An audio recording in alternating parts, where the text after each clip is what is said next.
बळीराम दादा मला मार बसवण्याकरता काही बोलतात, मी माती खात नाही, तुला खोटंही बोलत नाही.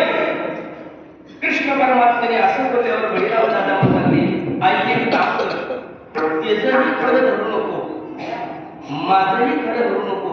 एक काम कर, कृष्णाला फक्त तोंड उघडायला लाव, तुला आपोआप खरं काय असेल ते दिसल म्हटल्याबरोबर कृष्णाला माती खाल्ली नाही ना. कृष्ण म्हणला नाही, पण तोंड उघडून दाखव.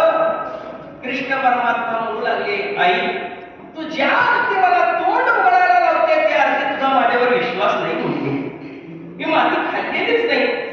त्यावेळेला यशोदा म्हणू लागले, कृष्ण हातात पाहिलं का काय, तू माती खाल्लेली नाही तर दाखवली तर मी आता तुला मात्र काठीनं मारून करता. काय अधिकार आहे त्या यशोदेचा?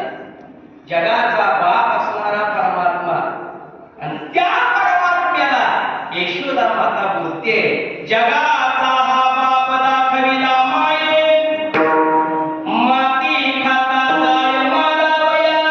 तो जगाचा बाप आहे, पण माती खाल्लेली दाखवू नाही तर मारते म्हटल्याबरोबर कृष्ण परमात्मा म्हणाले, आई मी दाखवणार नाही.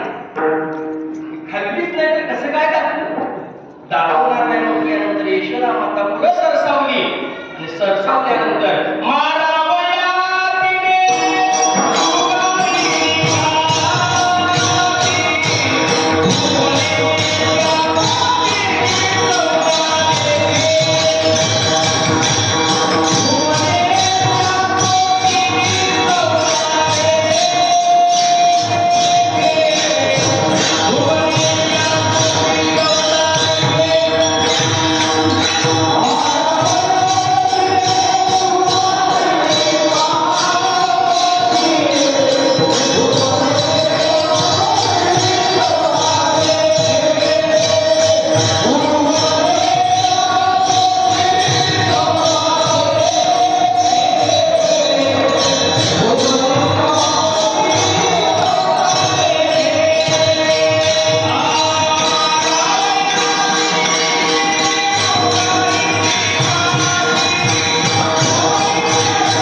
तिने यशोदेला माती खाण्याकरता तोंड उघडलं. तोंड उघडल्याबरोबर काय दिसलं असं? तीन वाटाची माती. याच्या तोंडात काय पडू? आता कुठल्या वाटात आल्या कोणाला? तीन वाटाची माती दिसली का?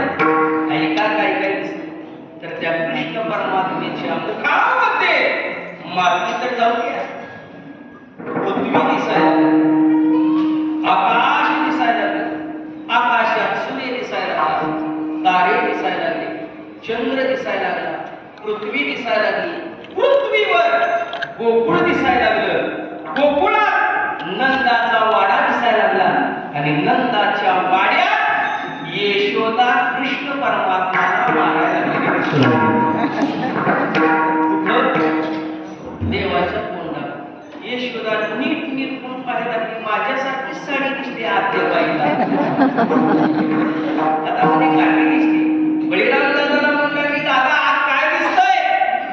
त्यावेळेला बळीराम दादाने सांगितलं आई माती दिसत नाही, आज चालू चालू झालंय.